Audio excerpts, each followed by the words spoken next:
Aux quatre coins de la relance, nouvelle séquence d'interview et nous allons parler mobilité décarbonée avec nos deux invités. Marianne Louradour, bonjour. Bonjour, Vous êtes directrice régionale de la Banque des Territoires Île-de-France, bienvenue. C'est ça.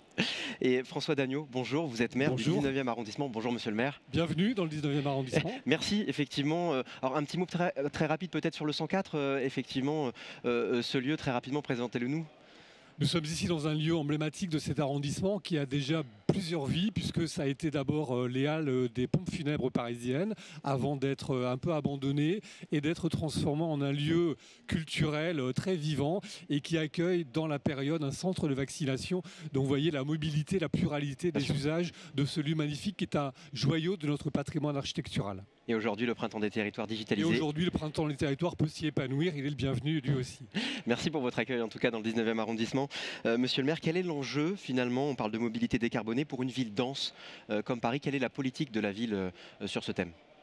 L'enjeu pour nous, c'est évidemment de faire en sorte que la ville puisse continuer à assurer l'ensemble de ses missions d'approvisionnement, de production, de travail, d'activité, de loisirs, de commerce, de vie tout simplement, et de le faire en gardant la ville vivable, respirable, et donc avec la nécessité d'influer sur l'ensemble des flux qui la font vivre pour que ceux-ci ne génèrent plus de l'irrespirabilité, et au contraire contribue à ce que la ville soit vivable et respirable. Donc c'est tout l'enjeu et nous y répondons avec à la fois des projets structurants qui s'inscrivent sur la durée, mais aussi avec des réponses de court terme et des réponses d'agilité urbaine. Je pense par exemple aux coronapistes qui sont un point d'appui supplémentaire qui ont été mises en place en quelques semaines dans le cadre du premier confinement et qui permettent de déployer une nouvelle étape du réseau de pistes cyclables dans la ville, et on voit à quel point et avec quelle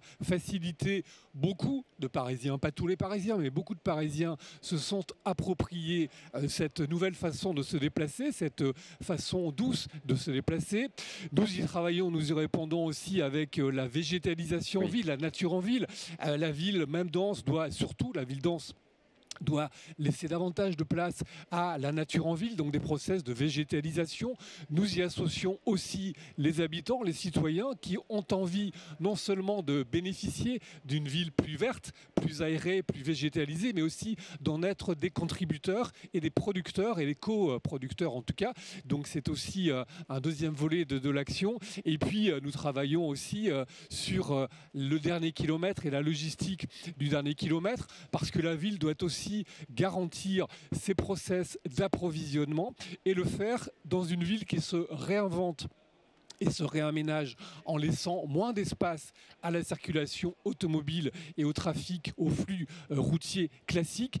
Et pour autant, il faut garantir la sécurité de nos approvisionnements à un moment avec une préoccupation aussi plus sociale, c'est qu'il n'est pas question de laisser hyper précariser le dernier kilomètre. C'est toute la question de l'ubérisation sur laquelle nous devons aussi agir.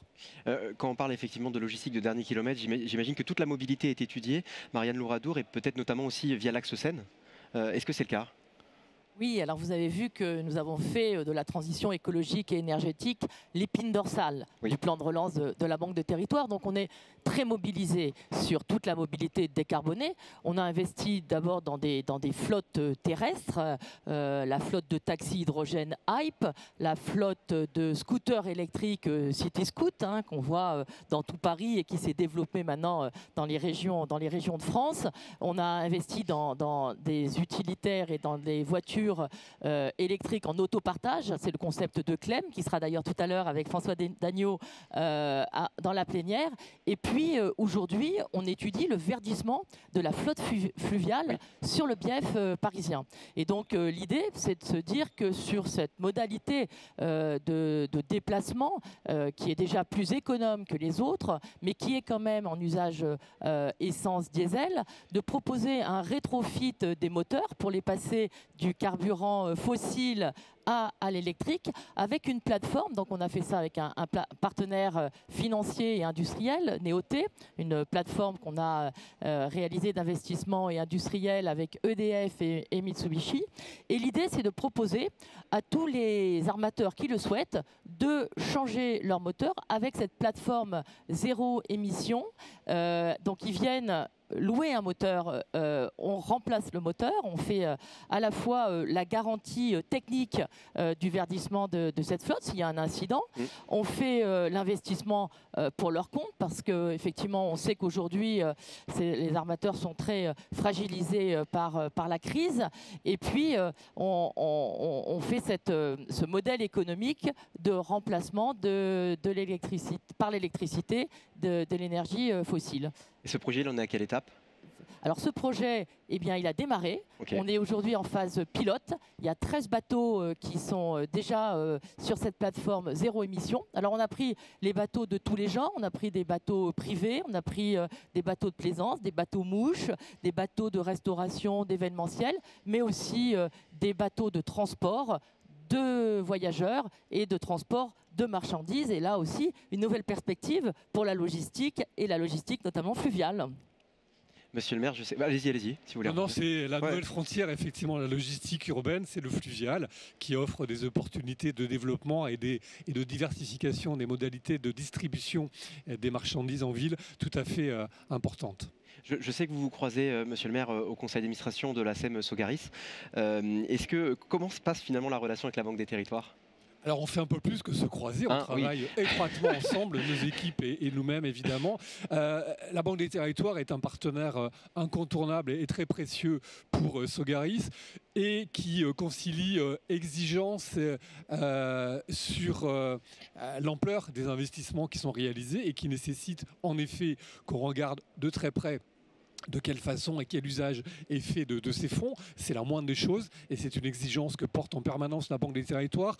Mais c'est une grande chance de pouvoir le faire avec une vraie vision de la ville et une vraie projection dans la ville de demain. Et cette initiative du Printemps des Territoires montre à quel point les choix stratégiques, les choix d'intervention, les choix de partenariat de la Banque des Territoires sont toujours assis, nourris, inspirés d'une réflexion et d'une volonté de comprendre, d'anticiper les enjeux de la ville d'aujourd'hui, mais plus encore ceux de la ville de demain. Et ça, cet éclairage-là, il donne vraiment un sens supplémentaire, une valeur ajoutée, beaucoup mieux qu'un supplément d'âme, une vision de ce que la ville doit devenir et de l'utilité des investissements qui sont aujourd'hui décidés.